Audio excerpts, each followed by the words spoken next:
ఆ మధ్య కాలేజీకి చదువుతున్న ఒక అమ్మాయి నా దగ్గరికి వచ్చింది. అన్నయ్య మా ఊళ్ళో కూటం పెట్టు అనింది. ఖాళీ చూసి పెడతానులేమ్మా అన్న. 2-3 సార్లు అడిగింది.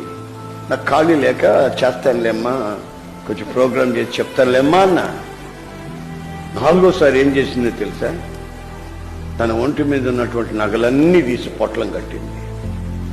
అన్నా, ఖర్చుకు భయపడి నువ్వు తారీఖు ఇవ్వట్లేదా? ఇది తీసుకెళ్ళి మా ఊళ్ళో కూటం పెట్టన్నా. ఇంటర్మీడియట్ ఫస్ట్ ఇయర్ అండి. ఆ వయసులో ఆ బిడ్డకి రావాల్సిన ఆలోచన కాదు అది. ఆ వయసులో వచ్చే ఆలోచనలు వేరు. అన్నా, మా ఊళ్ళో తాగుబోతున్నా. నేను ఈ ప్రార్థనకు వస్తుంటే వాళ్ళు ఆశ్చర్యంగా చూస్తున్నారన్న. ముసల్దారి తయారైనట్టు తయారయ్యావు, నీకు పెళ్ళి అవుతుందా అంటున్నారన్న. ఒక్కసారి వచ్చి మా ఊళ్ళో కూటం పెట్టడం.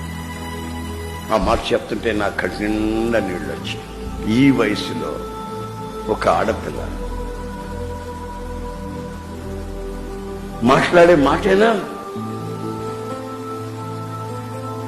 నేను డబ్బులు కొరకు కాదమ్మా, ఖాళీ లేక అని చెప్పి మొత్తం మీద ఆ ఖాళీ చూసి ఒక రోజున